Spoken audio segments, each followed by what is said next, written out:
Hello guys and welcome to Tech. Today we are going to learn how you can install VirtualBox on Windows 10 machine. Without wasting time, let's get started.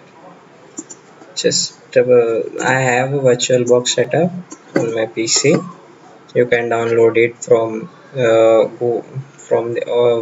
its official page. I think yeah, you can download it from official page of Oracle. So I'll just double click on the setup file. Here the setup is now open in front of me. I'll just click next. So you can change the services from here. When you'll click the icon, you'll get a tree. You can just change the services. I won't change any type of service. I'll just click next. Please choose the option from below. Also create a start menu entries. Okay, I'll let it be. Create shortcut on desktop, so I'll just untick this and create a shortcut in a quick launch bar. No, okay, let it be registered file association, let it be okay. I'll just click next. Warning, network interface issue. Installing the Oracle VirtualBox network interface will reset your computer connection and temporarily disconnect you from the network. Okay, no problem. So I'll just install this. Just close my Steam. Okay, thank you. Sorry for that.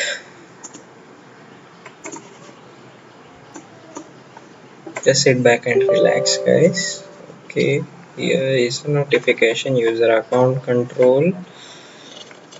Okay, yes, Oracle VirtualBox AMD verified publisher. I'll just click yes because I do want to install this software on my PC.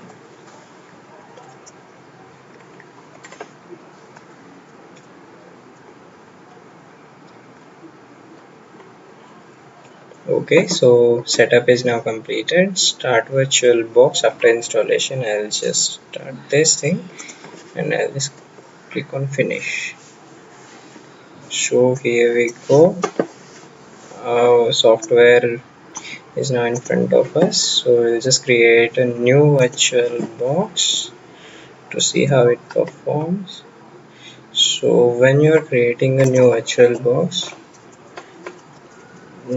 just a minute, I'll give a name. Ubuntu 12 desktop,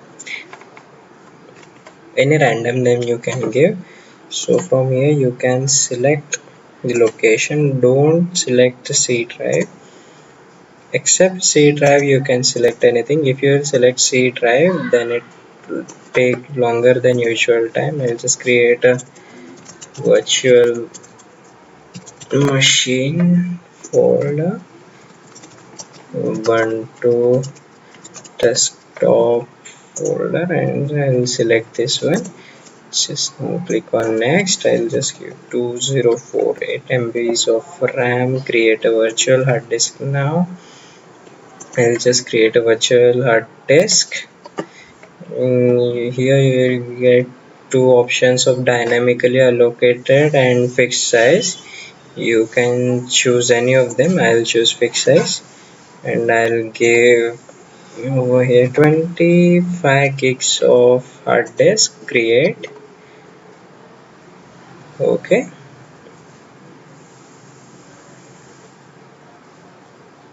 just sit back and relax, guys. We'll meet after its completion.